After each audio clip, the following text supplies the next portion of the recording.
día acerca de Cristo, el arca de salvación. Sin embargo, estaremos viendo las medidas del arca. Será nuestra exposición será sobre las medidas del arca de Noé. Pero nuestro título es Cristo, el arca de salvación. Amén. Oramos, amado Dios, estamos abiertos de corazón a tu palabra. ¿A quién iremos, Señor? Solo tú tienes palabras de vida eterna. Tú dijiste, yo edificaré a mi iglesia. Aquí, Señor, lo necesitamos. Somos tu iglesia, tus hijos, redimidos en la sangre del Cordero de Dios. Así que te necesitamos, Cordero de Dios, que te manifiestes, que el Espíritu Santo pueda traernos sabiduría, pueda traernos revelación mientras exponemos tu palabra, Señor. Ella nos llene, ella nos traiga tu presencia, Señor. En el nombre de Jesús. Amén. He estado aquí muchas veces y siempre ha habido una situación ahí que no hemos querido, pero con mi esposa he querido que esté con nosotros algunas veces, pero no se ha podido por los tiempos que tenemos. Pero quiero presentárselas, por lo menos, a ver si la pueden ver.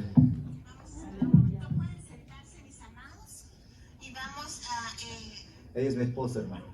Está ministrando. Sobre el temor del Señor.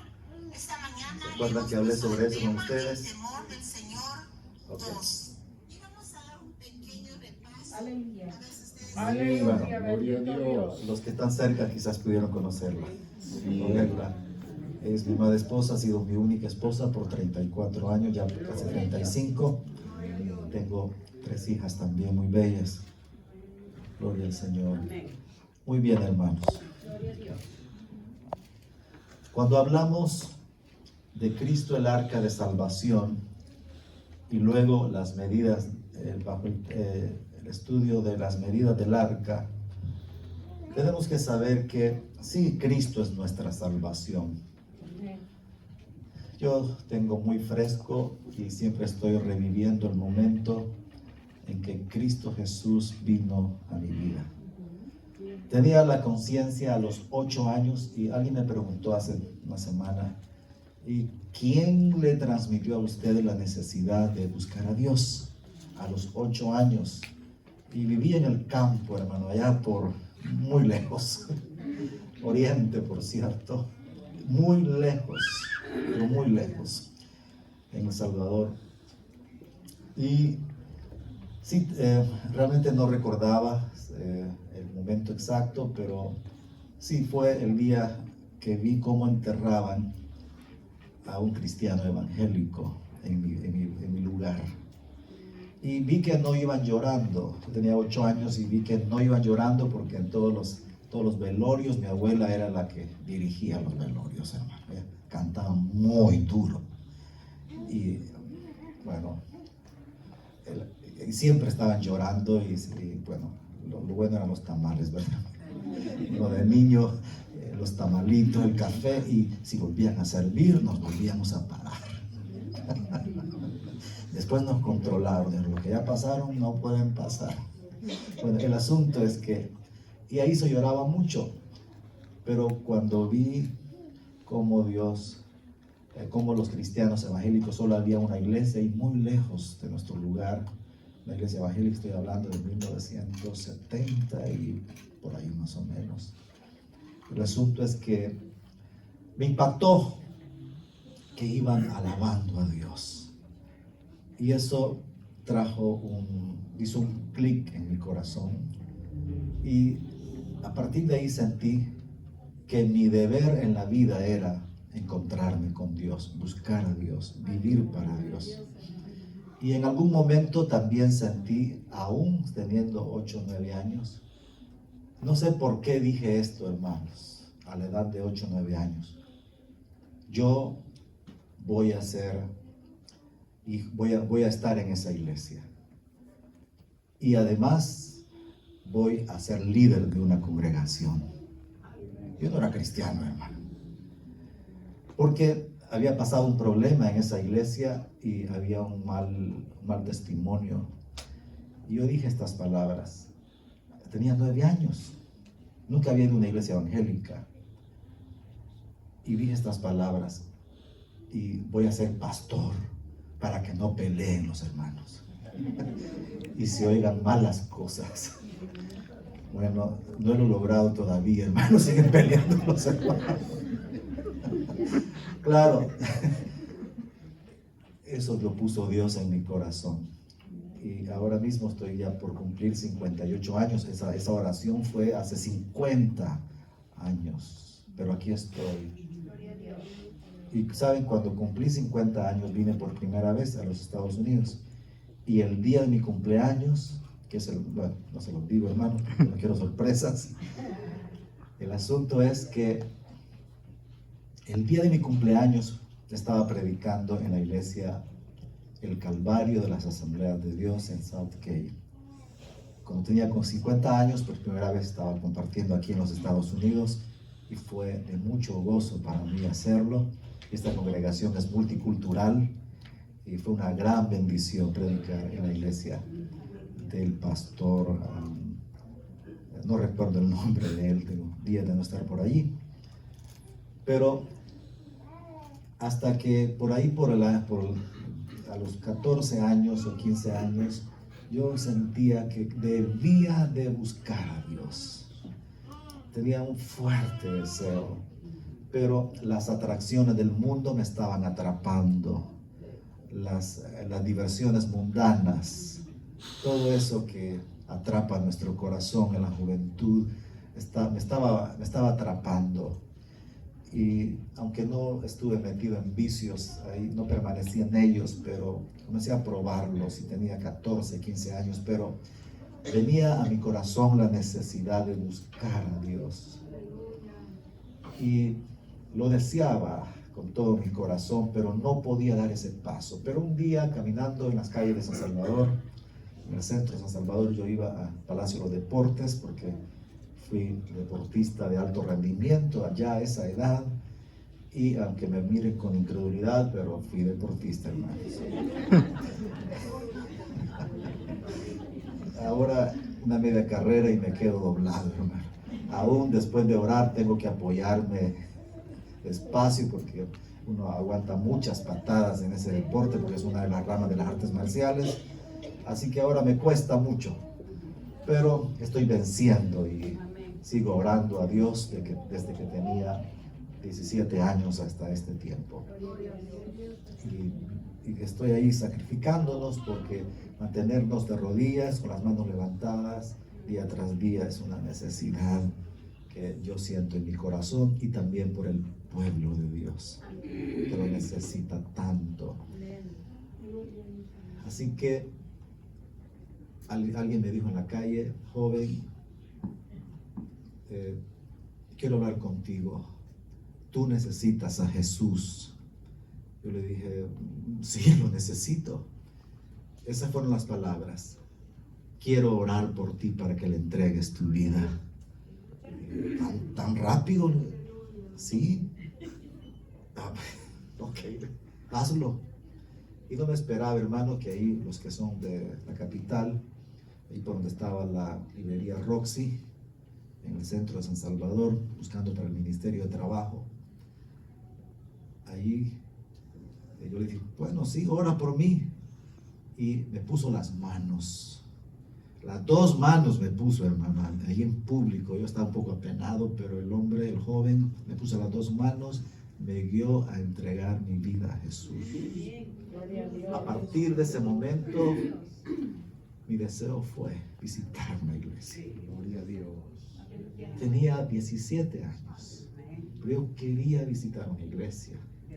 Quería cambiar, no quería ser el mismo. Y claro, yo no era un malvado hijo del diablo que andaba ahí.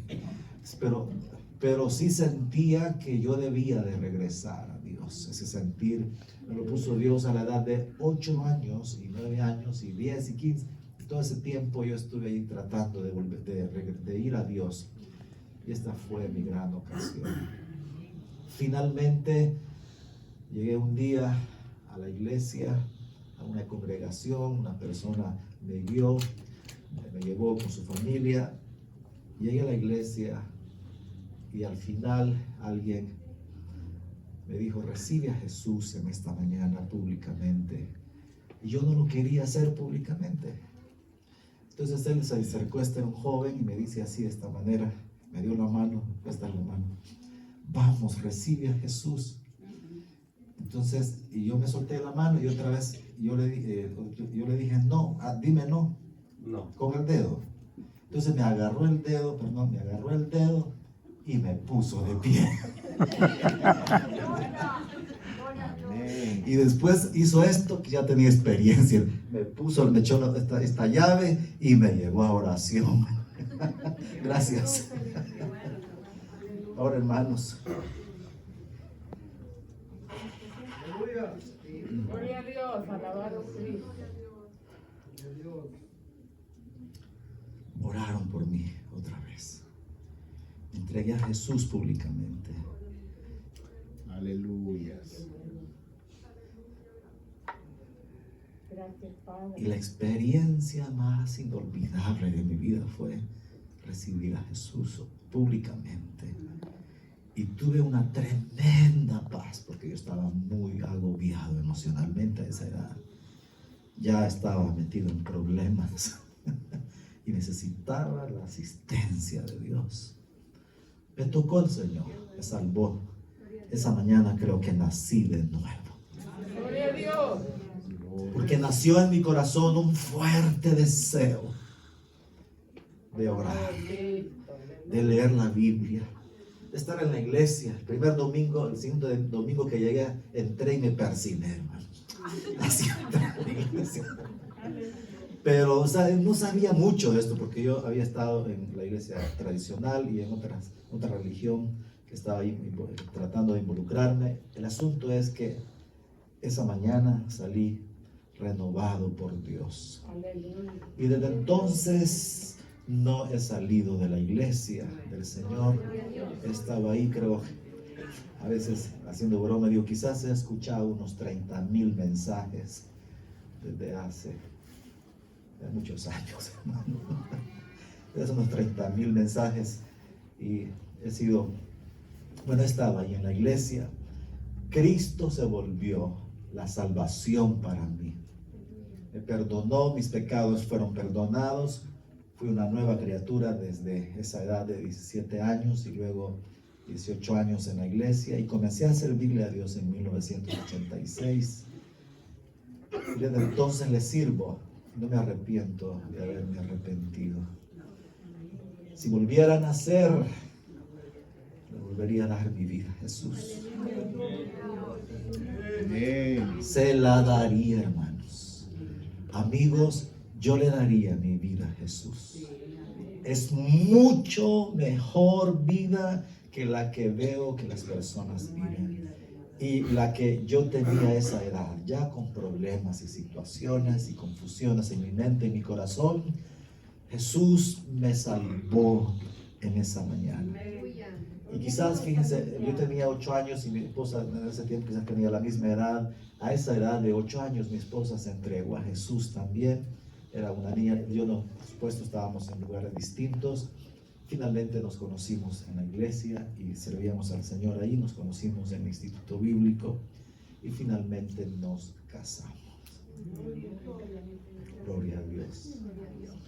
Y mi esposa es el ángel que Dios ha traído a mi vida. Ha sido la persona que, por ese ángel no solo tiene buenas cosas, también ha sido tremendo, hermanos. Pero por eso digo que es un ángel, porque aquellas cosas donde yo soy débil, ella es muy fuerte. y me ha sostenido. Algunas veces no queriendo yo, pues, pero hay que oír también a la esposa, hermanos. No se crea no se lo crea. Realmente los hombres necesitamos que una esposa que busque a Dios. Recuerdo un diácono nos decía esto: esta mi mujer, decía él, nos vino a decir un día los pastores en la iglesia, si me pudiera tener todo el día de rodillas, ahí me tuviera. Me le resisto y solo oro con ella en la noche. Pero si ella pudiera tenernos a todos de rodillas todos los días y todo el día, allí nos tuviera. Así que gracias a Dios por esa insistencia que tiene un cónyuge de que el otro busque a Dios. Y ha sido una gran bendición para mi vida. Y creo que también ella lo comprende de esa forma para ella también. Estoy hablando de que Cristo es nuestra salvación.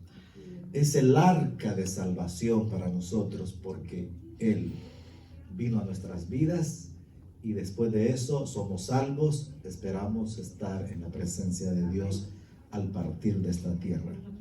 Si tú nunca le has dado tu vida a Jesús, esta mañana la eligió Dios para que tú te entregaras a Él.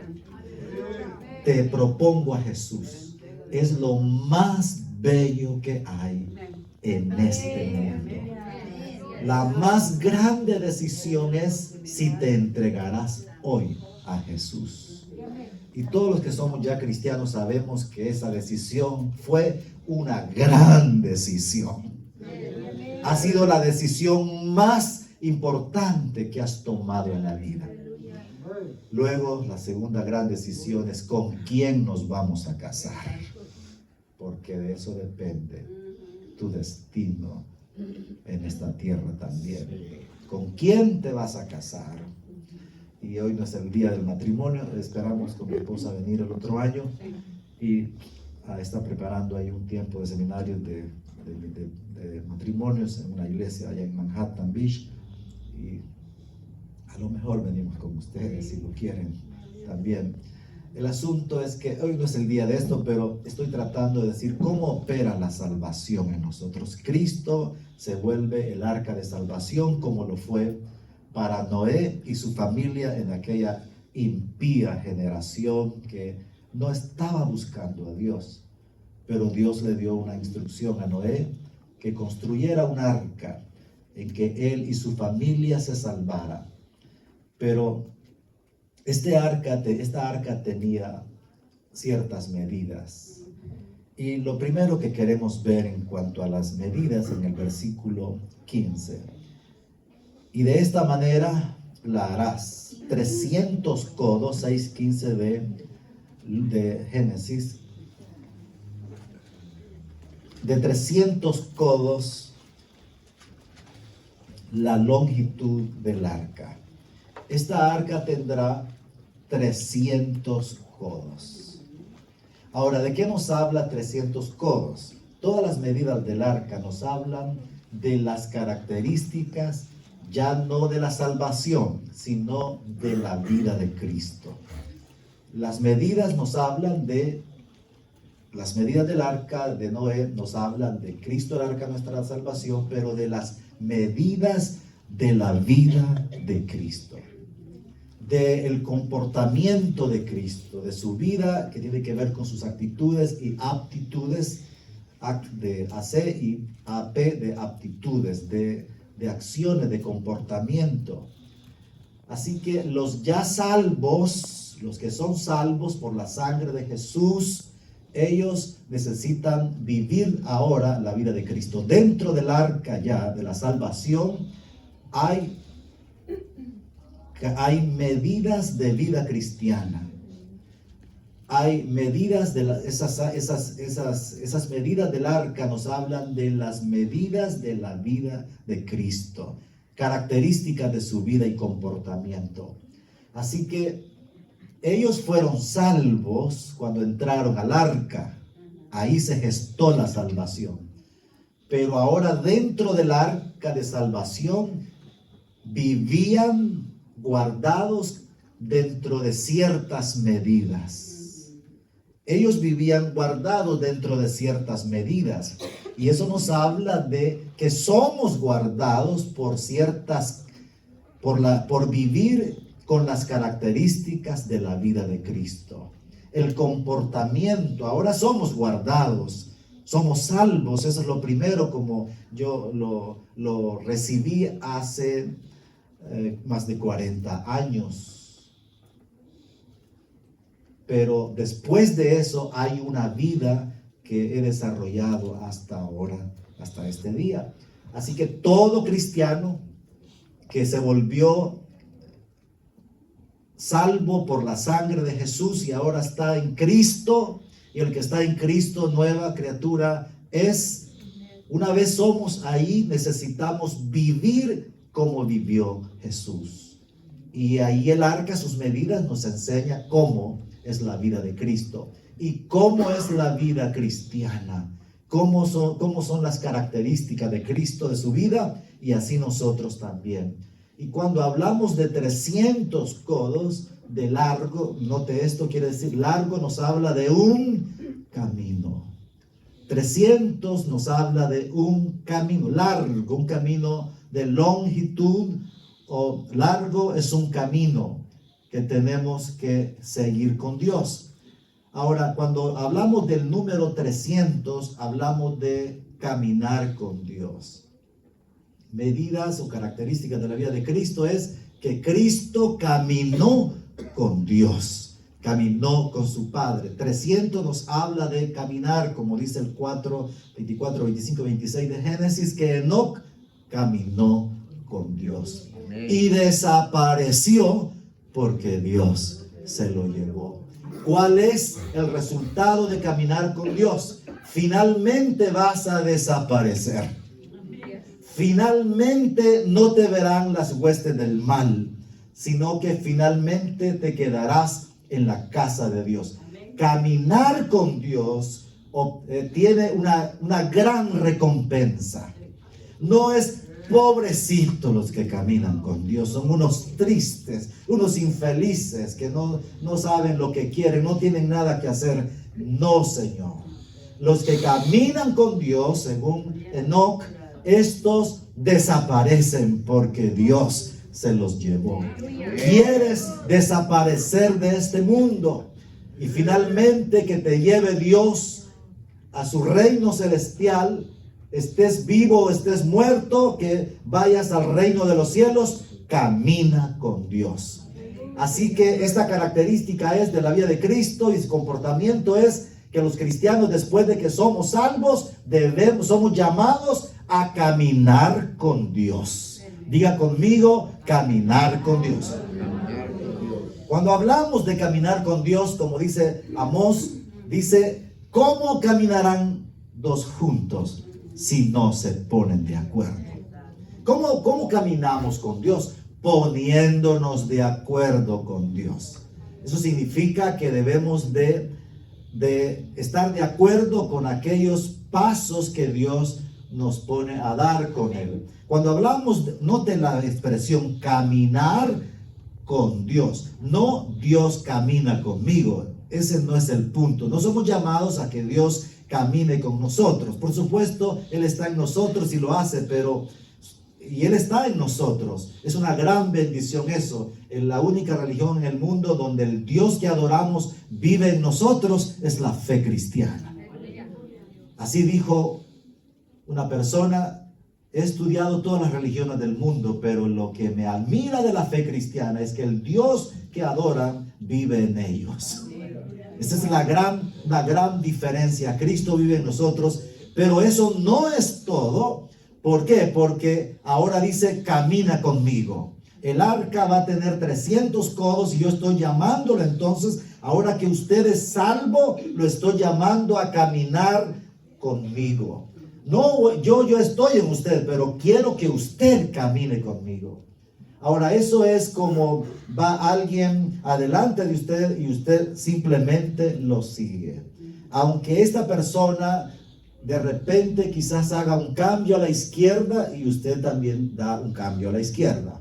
Luego vuelve al camino y da a la derecha otra vez y usted va hacia la derecha. Y es posible que él se quede quieto por algún tiempo y usted quiera caminar, ya siente que las hormigas lo están mordiendo, pero si él no se mueve, no se tiene que mover usted tampoco. Pero cuando él dé el paso, también debe dar el siguiente paso.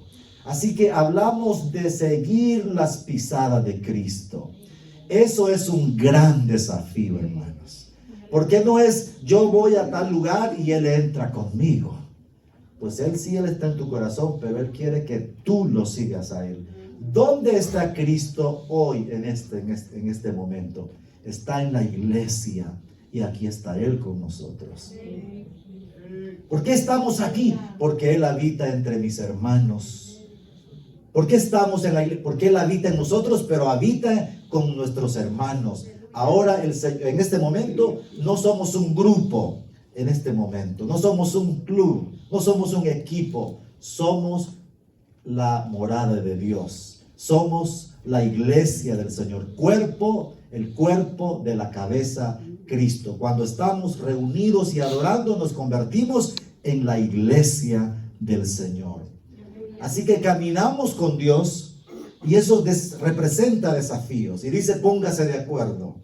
Eso quiere decir, quítese las quejas de su vida. Usted va a caminar conmigo no quejándose.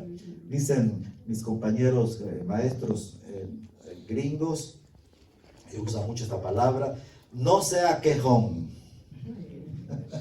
No sea quejón, no se queje pues. Aparte las quejas de su vida. La naturaleza humana es muy quejista. Siempre está, nunca está, y sobre todo si algo es de orden, si algo es de obediencia, si algo es de disciplina, no nos gusta. Y estoy hablando por mí y por usted a la vez. Porque ¿a quién le gusta la disciplina? A mí no, hermanos. ¿A quién le gusta la disciplina?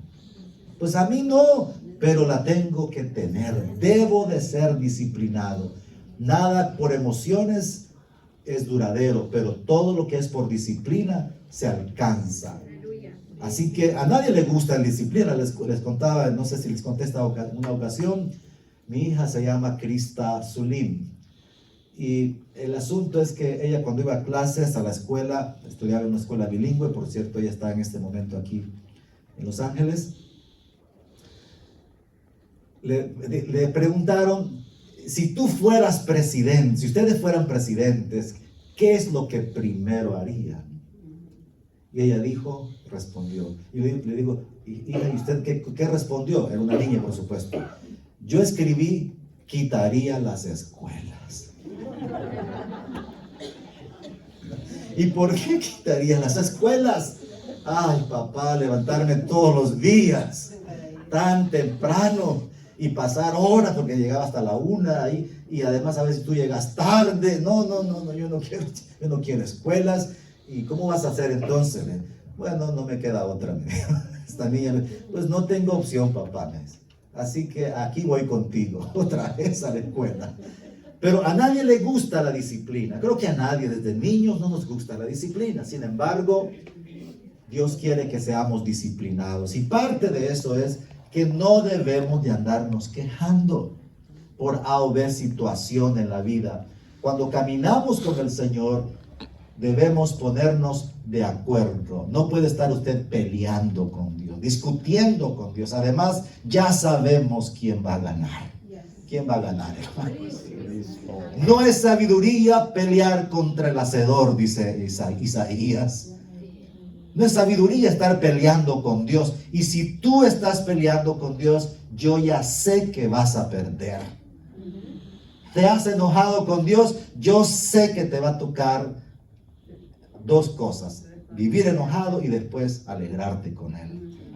¿Sabe? Un querido pastor, amigo mío, que era parte de nuestra confraternidad en un tiempo, su papá le dio un mal testimonio, horrible, feo. Usted hubiese pensado que ese joven se amargó contra su papá, y no quiero decir las cosas feas que hacía, era un ministro de Dios, pero él se descarrió y le dio ese mal ejemplo a su hijo, y su hijo quedó amargado por eso, y él dijo: yo jamás le voy a servir a Dios.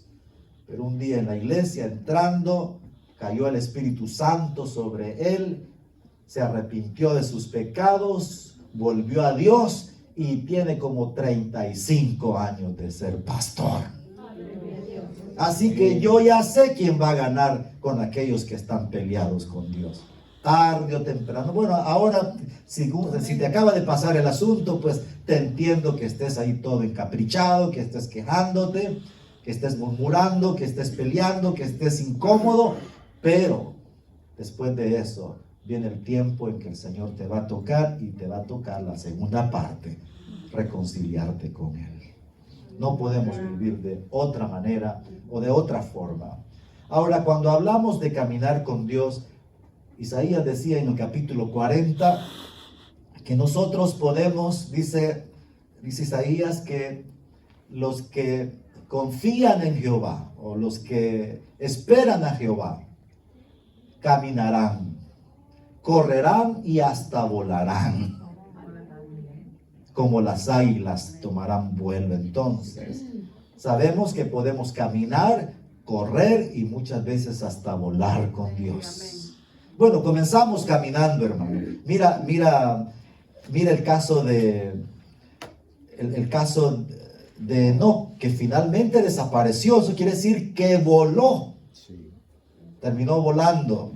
Bueno, leamos por favor Isaías por un momento. Este no es un pasaje que tenía dispuesto leer, pero Isaías 40 y versículo 30 dice: los muchachos se fatigan y se cansan, los jóvenes flaquean y caen, pero los que esperan a Jehová tendrán nuevas fuerzas.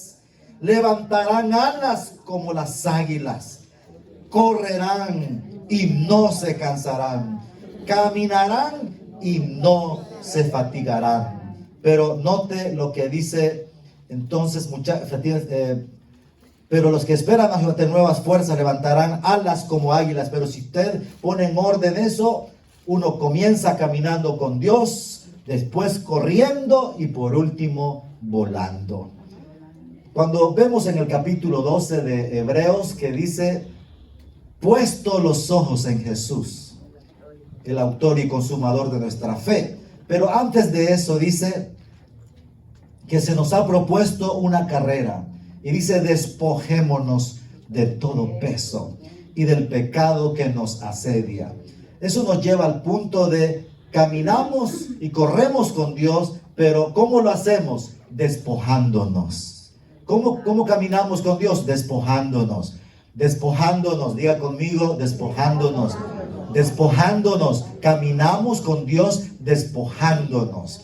Caminamos con Dios de acuerdo, sin quejarnos, pero también caminamos, corremos y volamos. Pero ¿cómo logramos eso? Despojándonos. Ahora mismo los deportistas en el mundo, los que son atletas, ellos buscan tener lo menos posible. Los zapatos, yo recuerdo hace muchos años, los zapatos pesaban mucho. Yo era deportista, por supuesto, también, y tuve esa experiencia. Hay zapatos que pesan, pero ahora los zapatos ya para ellos son mínimo peso, son aerodinámicos. Y aparte de eso, no usan mucha ropa. Y eso no es porque sean desordenados, no, lo hacen porque no quieren peso para poder correr, para tomar velocidad. Ningún cristiano que no se despoje puede correr con Dios. No puedes, hermano. No puedes caminar con Dios con ese gran peso que llevas. ¿Sabes? Hay cargas que no te las debes de echar. No te pongas cargas, no tomes cargas que Dios no te ha dado. Hay muchas cargas que los cristianos, y sabe, este es otro estudio, cómo correr con Dios, me parece como 9 maneras. Este es otro estudio, pero hay muchas cargas que los cristianos tomamos, relaciones que nunca debimos tomar. Dios le dijo a Abraham: vete de tu tierra y de tu parentela a la tierra que yo te mostraré. Él tenía que dejar. ¿Quieres caminar conmigo? Tienes que dejar a Abraham. Eso es lo primero. Usted dice: yo te llamo a caminar. ¿Y qué es lo primero? Entonces, bueno, me levanto y voy a seguirte. No, tienes que dejar. Deja. Lo primero para ir con Dios y avanzar con Dios, hay algo que dejar. Así caminamos con Dios. Un caminar, en el caso de Enoc, de 300 años. La Escritura dice que él vivió 365 años, pero a la edad de 65 años tuvo un encuentro con Dios. En este vio venir al Señor a sus millares en su segunda venida a hacer juicios contra los moradores de la tierra. Eso le impactó tanto. Yo no he visto, hermanos, a una persona que le impacte tanto un encuentro con Dios como Enoc. Caminó 300 años. Y nosotros con 5 ya vamos ahí. Ayúdeme, óreme. 300 años. No me gusta esa canción que dice cansado del camino. ¿Cómo se va a cansar usted del camino? Y apenas lleva 10 años de cristiano y ya dice cansado del camino. No cante esa canción. Además, si está joven, no tampoco, porque está comenzando. No caminó con Dios 300 años. El número 300 nos habla, como decíamos, de caminar con Dios, de correr, de volar, despojándonos, poniéndonos de acuerdo con Dios. Nos desafía entonces. Dios le está diciendo, ahora que es salvo, no es suficiente. Para vivir la vida cristiana, las características de la vida de Cristo son estas: caminar con Dios. Amén.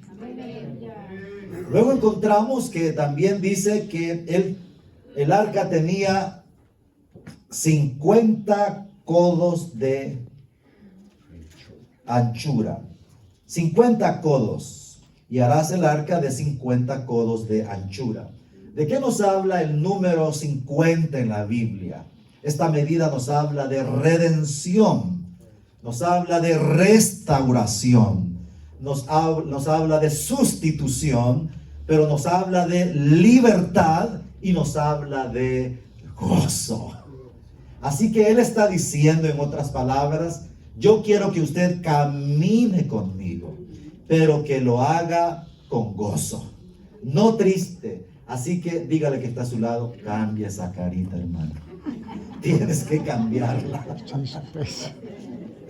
Sonríe, como decía el hermano Gillo Ávila, sonríe que Cristo te ama.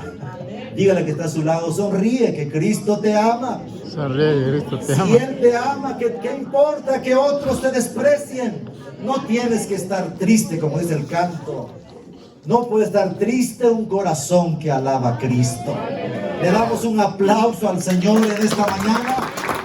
No tristes, no llorones, a menos que estés arrepintiéndote de tus pecados. Llora lo que quieras.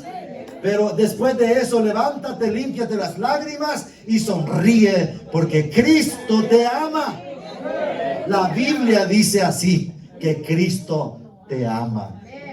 ¿Sabe? La mejor manera de bendecir a una persona muchas veces es sonriendo. Yo estoy aquí con deseo de mostrarles que estoy alegre y feliz de hacerlo. Ya tengo más de 40 años, pero no estoy triste. Estoy contento de ser su hijo y de servirle a Él hasta este día. Y le pido a Dios que nunca esté con una mala disposición, y aunque la tenga, pueda sonreír, porque sé que aunque otros no me amen, Él sí me ama. Así que te propongo, dice Dios, ahora que te he salvado, las medidas nos hablan de eso, camina conmigo. No te estés quejando en la vida y sígueme, persígueme a mí.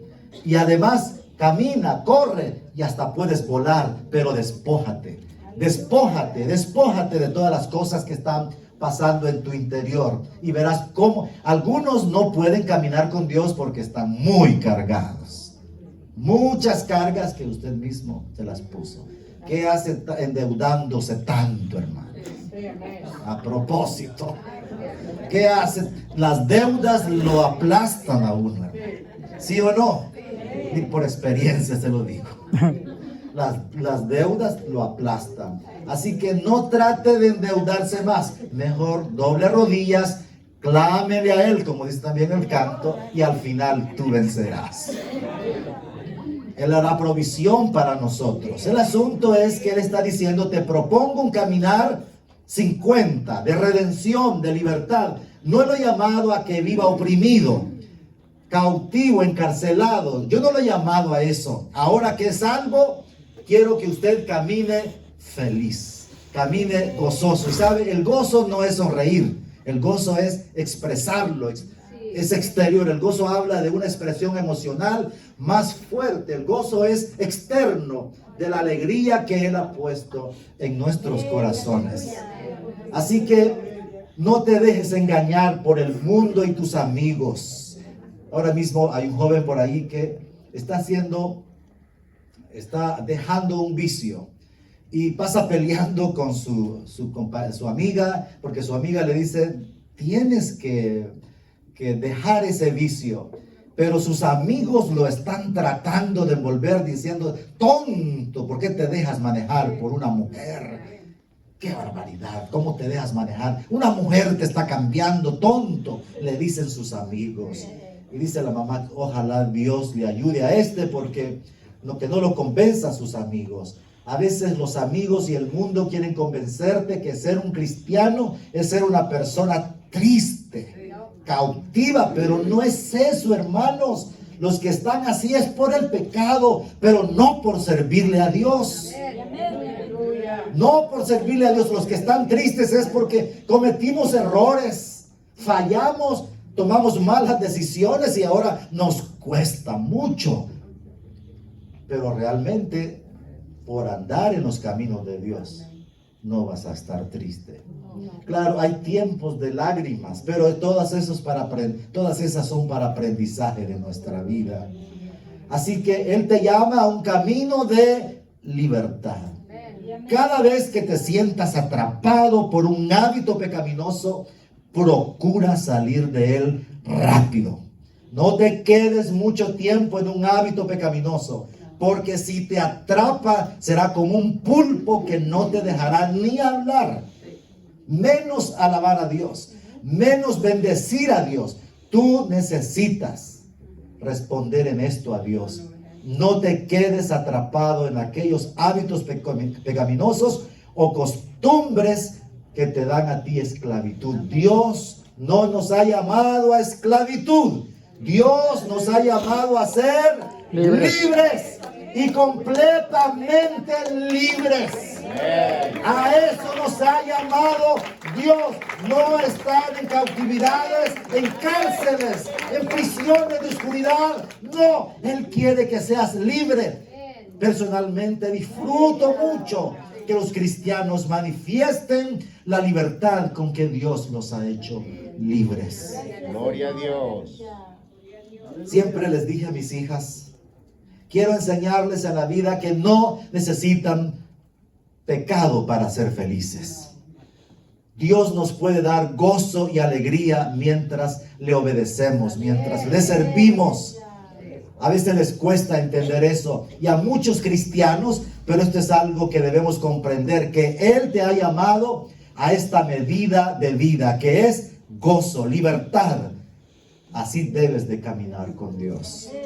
Ahora, hay otro aspecto también. Ahora, si usted dice, ¿de dónde sacó usted, hermano, este asunto del número 50? Bueno, cuando en Israel se tenía este hábito de que a los 7 años se le daba libertad a las personas que voluntariamente se habían vuelto esclavos.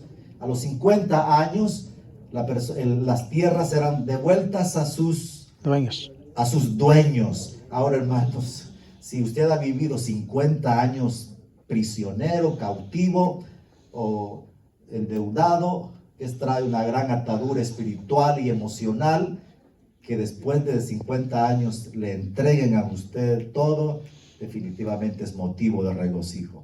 Este año, por eso se llama el año del jubileo, el año de gozo, cuando todo regresaba a sus dueños.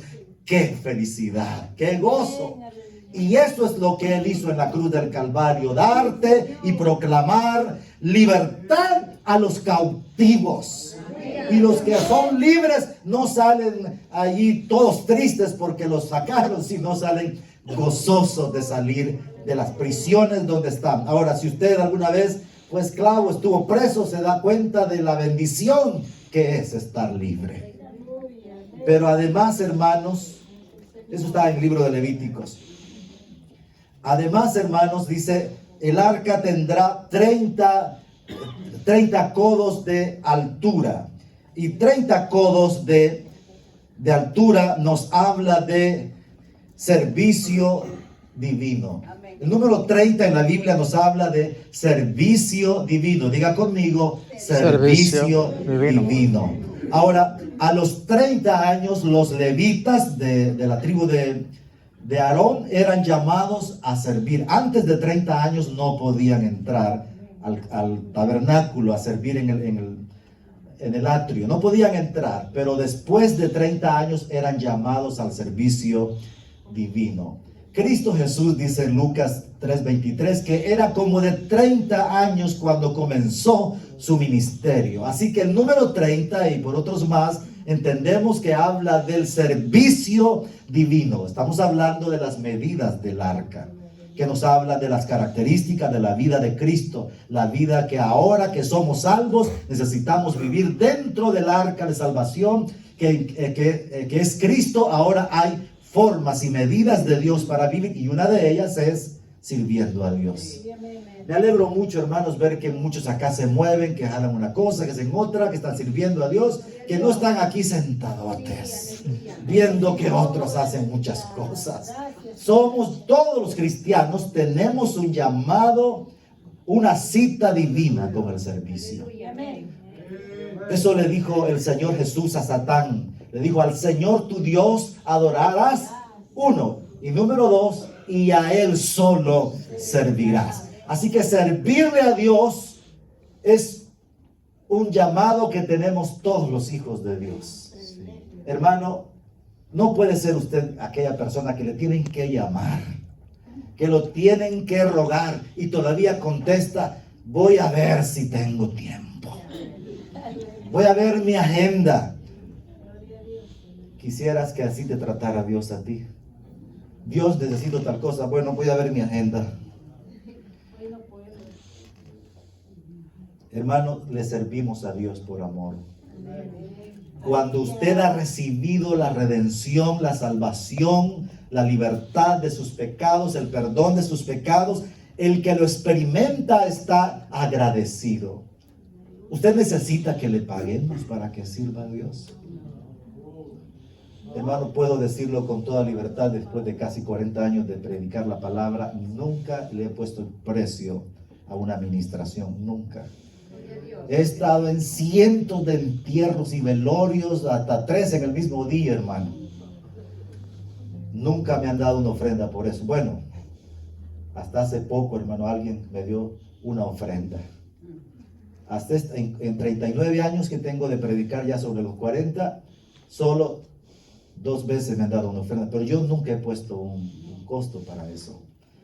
Dependemos de lo que Dios tiene para nosotros. En cada situación. Ahora, no sé si él se ha hablado esto, pero también he tenido ministerios que me dicen, ¿cuánto vale un seminario suyo? ¿Cuánto vale esto y cuánto lo otro?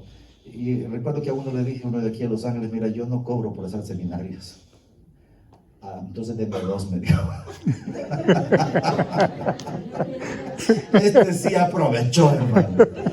Y realmente así fue. Dimos 2 seminarios en su congregación, ahí en el centro de Los Ángeles. Pero ¿sabe? Porque para servir a Dios no hay que cobrar. Pero a ti te tienen que pagar. Y si sirvo a Dios, ¿cuánto me va a pagar Dios a mí? Si sirvo a Dios, voy a tener más. Mira, si sirves de esa manera, te vas a decepcionar. Porque algunas veces hay y otras veces no hay. Y tú tienes que aprender, como decía Pablo, sé estar en necesidad y en abundancia. He aprendido a estar en ambos maneras. Todo lo puedo en Cristo que me fortalece. Los que servimos a Dios, y tú sirves a Dios, así que no estés pensando en la paga. No pienses en el salario. ¿Sabes por qué? porque le servimos a Dios por amor, por gratitud, no es por pago. Cuando servimos a Dios, no lo hacemos por pagarle a Dios lo que Él ha hecho por nosotros. Lo hacemos por gratitud. Un siervo de Dios que trabajaba, que servía conmigo en la iglesia, le digo un día, me gustó la respuesta.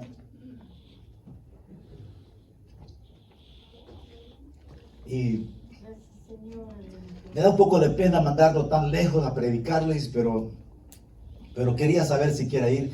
Me dijo él, no se preocupe, pastor, yo ya estoy pagado. Diga conmigo, yo ya estoy pagado. El servicio es una deuda, pero lo puedes hacer alegre por gratitud. Mire, si no tiene gratitud, sigue sentado mejor, porque nos va a hacer un poquito difícil el asunto. Porque los que no hacen con gratitud, yo recuerdo que hace muchos años, yo estaba de capellán ¿quiénes son de San Vicente aquí? Donde va toda la gente, fácil. San Vicente, El Salvador, el departamento de San Vicente. Bueno, yo iba allí al destacamento militar. Por mucho tiempo fui el capellán de ese lugar.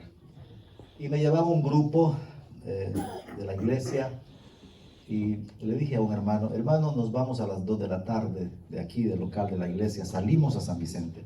Y él me dice, ay, qué bien, pastor, pero ¿me puede hacer una llamadita? Le digo, no, salimos a las 2, pero hágame una llamadita. Pues salimos a las 2. Hágame una llamadita. Salimos a las 2, hermano. Pero llámeme, por favor. No, si salimos a las 2, el martes salimos a las 2, pero una llamadita, por favor. No, salimos a las 2. Y otra vez, hágame una llamadita. Salimos a las 2, hágame una llamadita. Salimos a las 2, hágame una llamadita. Bueno, hermano, yo no lo voy a llamar. Aquí salimos a las 2 de la tarde. A las 2 de la tarde, si usted quiere ir, véngase con nosotros. Le prometo que allá en el cuartel siempre nos dan cenita, frijolitos, ejotitos con huevo y frijolitos. Allá las nanas del cuartel nos atienden con comidita. Eso es lo único que le ofrezco. Pero si quiere ir con nosotros, pues véngase a las 2 de la tarde. Bueno, hermano, creí que era el único que iba a salir así, pero con los años me pareció otro servidor pero digo, vas a ir a tal parte, pero me das una llamadita. Y no puede ser, sos hermano de fulano de tal, no lo conozco, pero te portás igual. Hágame una llamadita. Si salimos a las 9, pero hágame una llamadita. O sea, hay que estar rogando a las personas y buscándolos. Hay algunos que están escondidos que no quieren. Se hacen los rogados. Si supieras lo que tu Salvador ha hecho por ti, no te esconderías, estarías agradecido poniéndote en pie. ¿Qué es lo que se necesita? ¿Qué es lo que quieren? Así es, aleluya. Bueno, yo sé que lo que voy a decir ustedes no van a estar de acuerdo y no importa que no esté de acuerdo, pero yo tengo un principio. A mis servidores y predicadores no les pongo fecha para predicar. Deben de estar preparados siempre. Siempre les digo así. Y sabe, por supuesto, en la vida he tenido algunos que me han dicho, hermano, usted no le avisa a uno. Y yo no puedo a veces, sabes, eres predicador, ¿no? Entonces debes de tener 2 o 3 mensajes todo el tiempo. Así que tú no vas a estudiar y a predicar cuando te toque hacerlo. Si diriges alabanzas, si cantas y sirves a Dios, no te vas a preparar el día que lo hagas. Debes de vivir preparándote, porque nunca sabes cuándo va a ser la oportunidad. ¿Cuántas veces en mi vida, hermano, he estado sentado alabando a Dios en algún lugar y han dicho, hoy predica usted? ¿No predico? Sí, pero no me he preparado. No, nunca ha sido así, por la gracia de Dios. Siempre hemos estado listos. No soy evangelista, hermanos, pero he hecho la obra de evangelista por al menos los primeros años. Estábamos dando un asunto una vez, no me correspondía a mí, pero se fue la luz y nadie quería predicar. Yo dije, a ver, aquí hay mucha gente, estaba lleno el lugar, compartía a Cristo a todo pulmón, que después no podía ni hablar. Pero ¿por qué lo hice? Porque hay que estar siempre listos, porque el tiempo de Dios tú no lo conoces. Tú no lo conoces, tienes que estar listo para servir a Dios. Tal vez, y no creas que solamente desde un púlpito se sirve a Dios, también se sirve de muchas maneras. Hermano, te aseguro que saludar a tu hermano con una sonrisa, no con cara de limón, es una gran bendición. Hasta con rima salió, hermanos. Volvemos a decir, saludar a tu hermano con una sonrisa, no con cara de limón, es una gran bendición. Que ya les quede el refrán, hermanos. Es una gran bendición, ¿sabe? Tuve un maestro que nos decía que él tuvo muchos viajes al cielo antes de irse de esta tierra. Ahora ya está con el Señor, se murió en el 2012. Él dice que en un encuentro que tuvo con Dios, el Señor le decía, yo pago hasta la sonrisa que un hijo me le da a otro hijo. Quiere decir que también nota Dios cuando tú andas ahí con esa carita de limón. Siempre así. Bueno, no siempre, algunas veces, hermano, nos pasa eso. Pero sabes, procura sonreír y sírvele al Señor y a tus hermanos con gozo, con alegría. No lo hagas con tristeza, aun cuando das, no lo hagas con tristeza, porque Dios no se queda con nada. Ayer estaba predicando en una iglesia ahí en el centro de Los Ángeles y les decía a los hermanos que me cargan a mí, la familia Córdoba, que han estado aquí con nosotros, les agradezco su servicio, hermanos, por recogerme y llevarme allá y traerme. Muchas gracias, pero lo que más les agradezco es el ánimo con que ustedes lo hacen. Estábamos ahí con el pastor al final y ellos estaban ahí sirviéndole a él, sirviendo a todos, estaban alegres, contentos, serviciales, y cuánto bendice. Si queremos que sirvas por amor y por gratitud, pero más que lo hagas con gozo. Nos bendice que alguien lo haga con gozo. Porque si alguien lo hace, bueno, y me toca a mí servir mi modo, pues no vino aquel, no vino el otro. Así que estos hermanos se quedan cuando quieren, vienen cuando quieren. Así que me tocó a mí, por Dios, mi modo, hacerlo. Que no sea así, hermano. Que no sea así. Sírvale a Dios con gozo y con amor, por gratitud. No necesitas que te paguen. Tienes que aprender esto en tu corazón. Gloria a Dios. Y cuando Dios te bendiga, estarás más agradecido. Gloria al Señor, hermanos. Bendito sea su nombre. Le damos un aplauso grande al Señor en esta mañana. Él es digno de nuestro servicio, por amor y con gratitud, no por precio. Lo hacemos con gozo. Qué bendición hacerlo de esa manera, porque también tu vida y la de otros es grandemente bendecida. De esto nos habla de la medida de anchura o de altura, cuando hablamos de la medida de 30 codos, del servicio divino. Ahora, ¿sabes?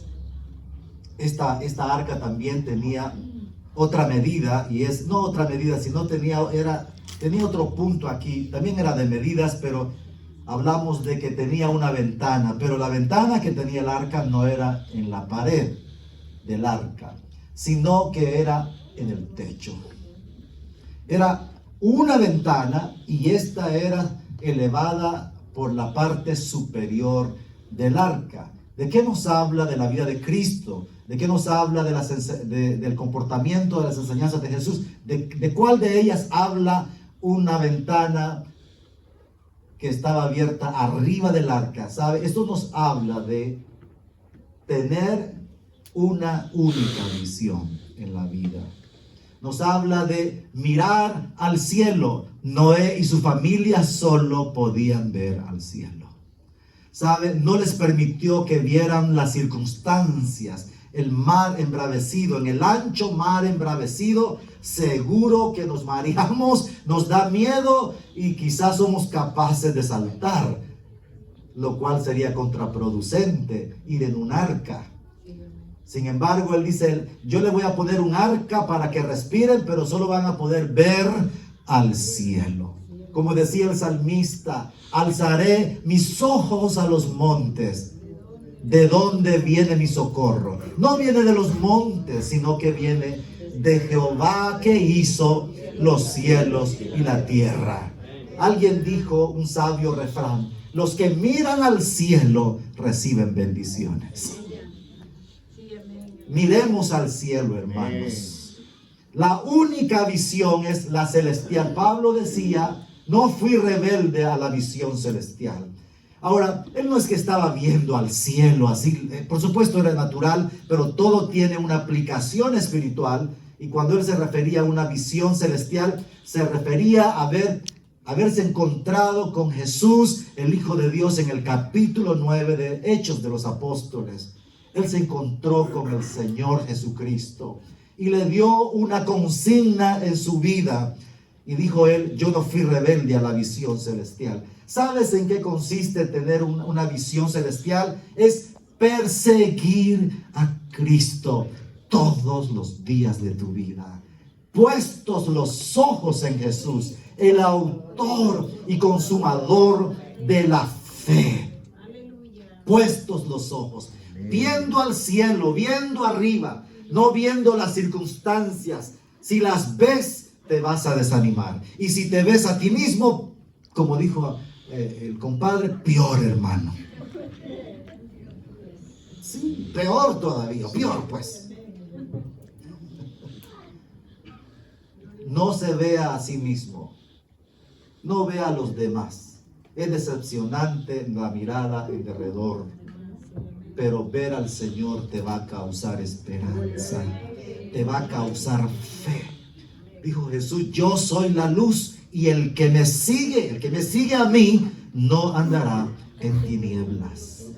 Tu rostro estará iluminado, porque los que siguen a Dios, los que siguen a Jesús, hermanos, reciben bendiciones más grandes que las que los humanos reciben en esta tierra. Ellos muchas veces lo único que pueden tener es dinero, bienes y placeres que los terminan hundiendo en grandes y graves y profundas depresiones. Hermanos, si realmente ser rico fuera feliz, los ricos anduvieran por las calles moviendo, diciendo, no aguantamos ser tanta felicidad. Pero no, están encerrados en un lugar oscuro tomando barbitúricos para ver cómo siguen la vida. Si ser rico fuera la solución a este mundo, ellos deberían de andar por las calles cantoneándose y cayéndose y diciéndole a medio mundo, ya no soportamos más felicidad, ayúdenos, no podemos con esta felicidad. Pero no pueden con sus depresiones, están un poco locos, hermano. Si no es que bien. Perseguir al Señor, la única visión que debe de tener la iglesia es perseguir a Cristo, levantar sus ojos y mirarlo a Él siempre. La iglesia y cada cristiano, una sola ventana al cielo.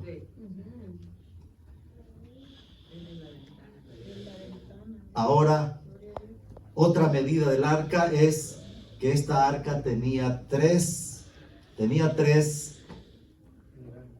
niveles, dice el versículo 16.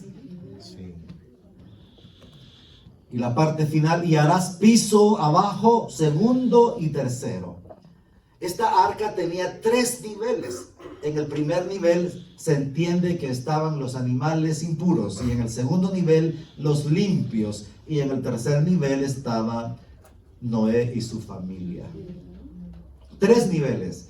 Pero usted va a ver en la Biblia, una de las materias que yo comparto en institutos bíblicos es acerca de la hermenéutica, las reglas de la interpretación de documentos del pasado, que usan mucho los abogados y otras personas más. Pero en la Biblia en sí hay reglas de interpretación dadas por ella misma, no necesariamente la hermenéutica, que habla de muchas reglas para entender un versículo, un libro.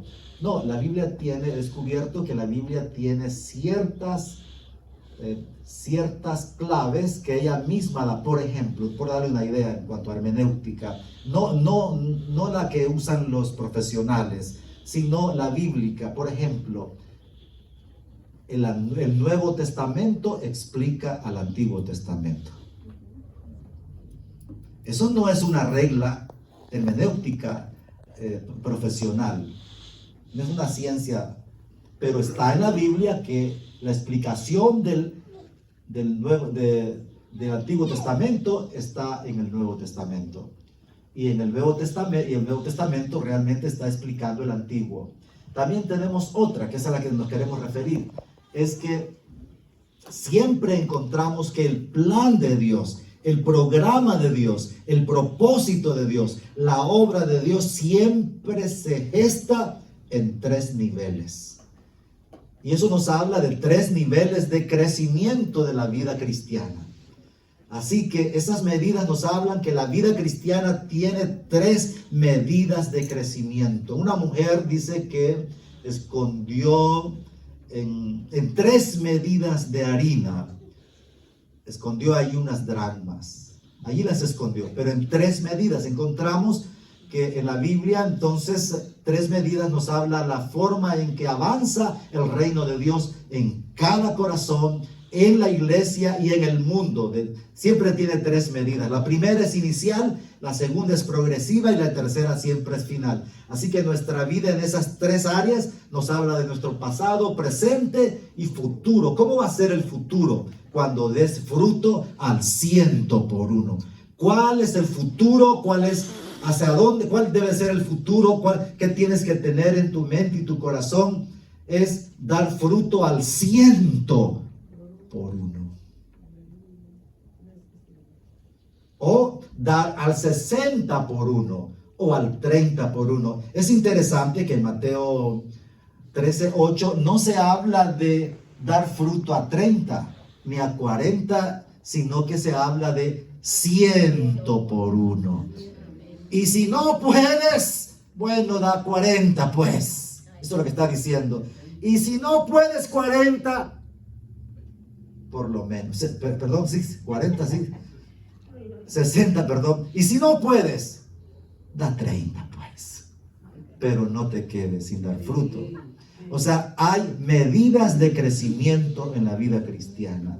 En el tabernáculo de Moisés encontramos que habían 3 lugares: el atrio, el lugar santo y el santísimo. El atrio nos habla de las verdades básicas de la salvación, los bautismos y otras, la limpieza diaria. Nos habla el atrio, la parte de afuera del tabernáculo de Moisés. Pero cuando ya vamos al lugar santo, nos habla de verdades más profundas, otro nivel de conocimiento y de relación con Dios. Te presenta delante del candelabro hecho a oro martillado, que era de 90 libras de oro.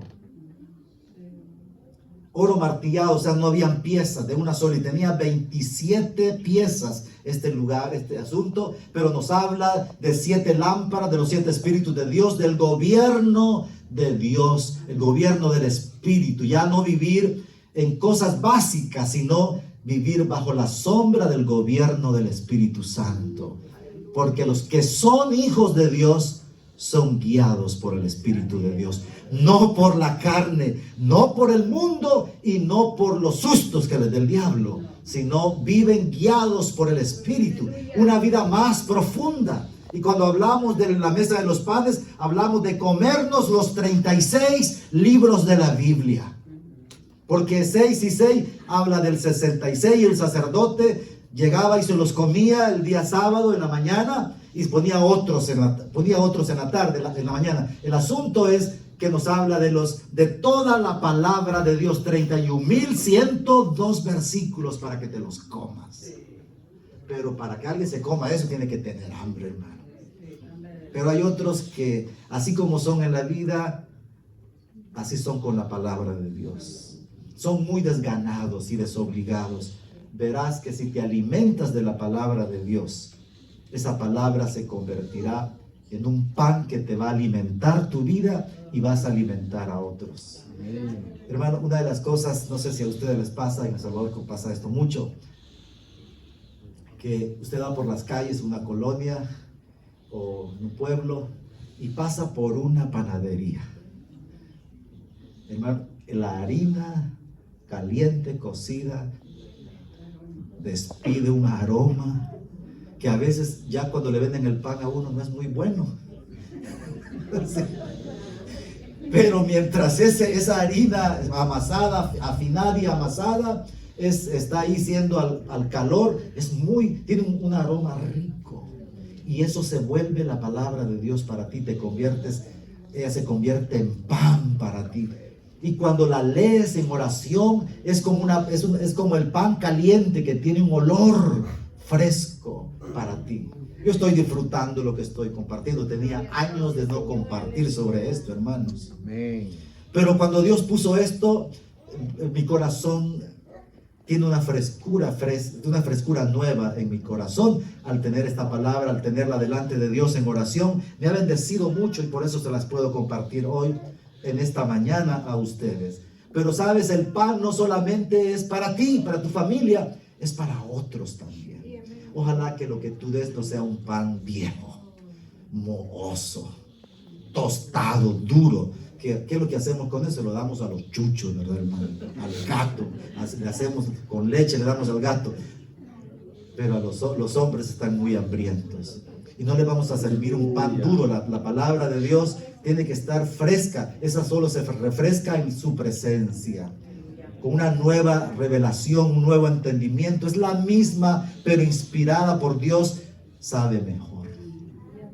Y sabes, así como esta mañana, espero que estés disfrutando este tiempo de la palabra de Dios.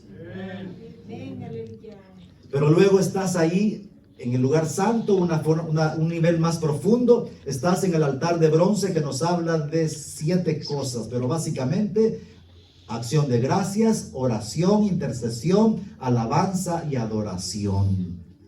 Cuando tu vida misma se enmarca en eso, tú te darás cuenta que todo este mundo no vale la pena sufrir por él.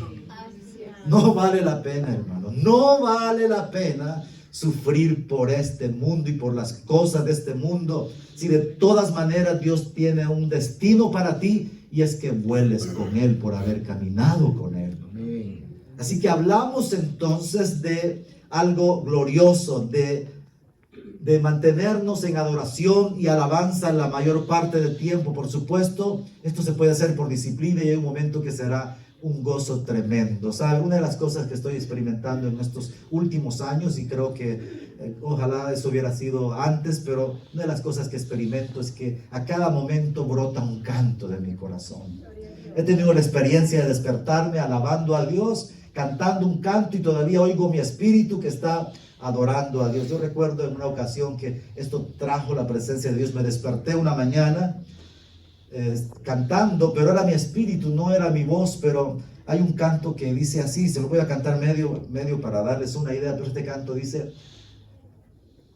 ¿quién como tú, oh Dios? Fuimos creados por tu deseo.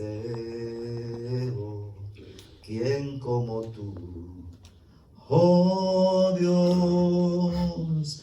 Es honor el adorarte solo a ti. Alzo mis manos al gran yo soy.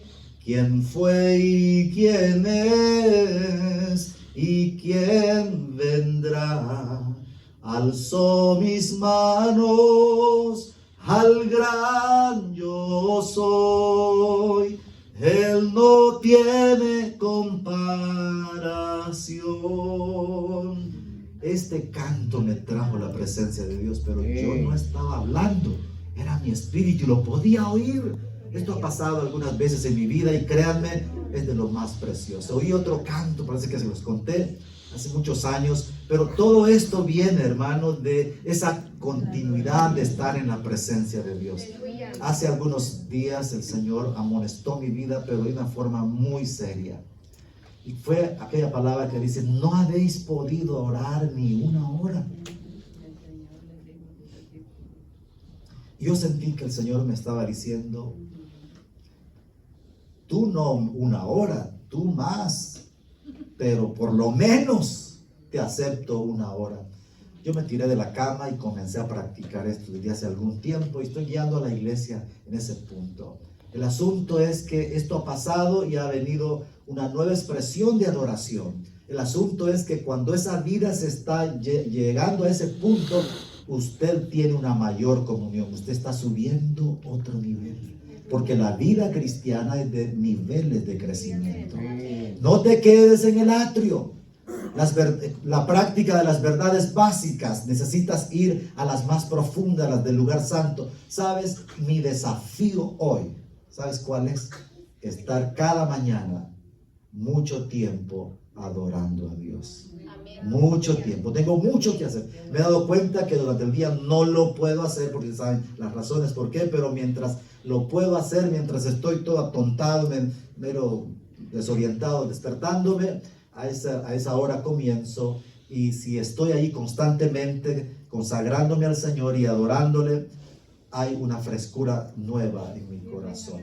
Es el desafío de la iglesia y de los que sirven a Dios, ir más profundo. ¿Y qué decimos de ir al lugar santísimo cuando tienes una vida ya solo en la presencia de Dios? Niveles. ¿Cómo se vive la vida cristiana? Debes de ir por niveles. No te tienes que conformar con la salvación. Noé y su familia fueron salvos, inmediatamente entraron al arca, pero ahora tenían que vivir 1 año y 17 días moviéndose, hermano, en el ancho mar. Tremenda prueba, hermanos. Sin embargo, Dios estaba ahí con ellos. Ahora, el último detalle no está escrito porque Dios no quiso escribirlo. Hay más detalles y eso lleva más tiempo, pero había otro detalle más que no está escrito acá, no está escrito en la Biblia. Pero una de las cosas que vemos es que el arca no tenía timón. Diga conmigo, el arca no tenía timón. Ahora usted ha visto un barco que no tenga timón. No existe. Todos los barcos tienen grandes timones para guiar en la espesa tormenta o dentro del mar. Pero el arca del pacto, el arca de Noé, el primer barco fue idea de Dios. El primer barco fue idea de Dios, no de los hombres. Y sus medidas eran, mira, ¿por qué estoy seguro de que las medidas del arca hablan de las características de la vida de Cristo que nos guardan? Porque esas medidas exactas hicieron que no se hundieran. No se hundió por las medidas que Dios le dio a esa arca. Pero además de eso, esa arca no tenía un timón. ¿De qué nos habla eso? De un vivir por la fe, de ser guiados por el Espíritu, de ser dirigidos por Dios. Ya te tienes que casar, hermano. Yo veo que algunos cristianos no aprendemos. Siempre andamos con la cara manchada de un gran sopapo que nos dimos, de quebramos un diente cada mala decisión que tomamos. Nunca aprendemos. Dios te quiere decir a ti con el arca de salvación y sus características, sus medidas, que debes de vivir confiando en Él. Que debemos de vivir dentro de la salvación confiando. Les cuento esta historia. Un querido hermano de la iglesia se vino desde El Salvador a vivir aquí en Estados Unidos. Y mientras él estaba aquí, sus niños crecieron y los 3 se perdieron, hermano. Y un día, al tiempo me llamaba y me decía: pastor, estoy preocupado, no sé qué hacer con mis hijos y tal, mi esposa está igual, ¿cómo hacemos? Lo único es que yo desde aquí los puedo sostener a ellos. Les mando dinerito, tienen un carrito y están comiendo, pero si me voy para allá, no sé qué voy a hacer, no tengo trabajo, lo que encuentro no me funciona. Así que, ¿qué hago, pastor? ¿Qué hago? Bueno, finalmente le digo: hermano, yo creo que usted tiene que regresarse. Debe regresarse. Porque toda su familia se le ha perdido. En este transcurso de que usted los dejó pequeños, ahora sus muchachos están en las drogas y en otras cosas. Y su esposa, pues, no está endrogada, pero anda un poco desubicada. El asunto, hermanos, que me dice: pastor, pero ¿qué voy a hacer? Mire, yo como pastor no puedo darle la solución a eso. Pero quiero decirle algo. Noé se subió al arca y no tenía timón. ¿Se subiría usted? Amén. Vamos por el ancho mar. Dice, amén. Y cuando entra, y el timón. ¡Wow! Fe, confianza en Dios. Diga conmigo fe, Fe, confianza en confianza en Dios. Así que él organizó una salida y no les avisó que iban a llegar a un cumpleaños. Y apareció, yo solo vi la foto, pues no me involucré en eso, apareció en el restaurante y todos estaban ahí. Felicidades, mamá, o no sé quién estaba cumpliendo años. Y de repente él les dio la sorpresa que aparece en la reunión, hermanos. Y todos sus hijos, ¡papá! O sea, ¡ay, qué alegre! Pero ¿y ahora? Te veniste. O sea, bienvenido, pero a la vez. ¿Y ahora qué vamos a hacer? Pero sabe, lo primero que pasó es que su esposa se reconvirtió al Señor. Yo tuve el privilegio de guiarla a Cristo. Después su hijo que andaba en drogas. Después su hija también. Solo quedó uno por ahí que ha sido resistente, pero él volvió y decía él, es que nos vamos a morir de hambre allá. ¿Sabe? Eso fue hace muchos años, hermano. Yo los veo a ellos gorditos a todos. No se murieron, hermanos, no se murieron. Era asunto de confiar. No tiene timón el arca. Es asunto de confiar en Dios. Gloria al Señor, hermanos. Pero mire esto. Esa arca adentro era caliente, oscura y mucho mal olor. Y además húmeda. Pero pregunto, ¿a dónde era mejor estar? Conteste. ¿A dónde? ¿Dónde era mejor? Adentro, hermano. Diga conmigo, adentro. Si hay pruebas. Si hay pruebas. Pero ¿sabes qué? Con estas medidas te vas a salvar. Eres salvo de la condenación. Pero mientras vayas caminando de esta forma, con las medidas del arca que nos hablan de las medidas son características de la vida de Cristo y su comportamiento. Mientras lo tienen los que son salvos, podemos terminar nuestra travesía sobre este mundo y llegar al final. ¿Quieres darle un aplauso al Señor en esta mañana?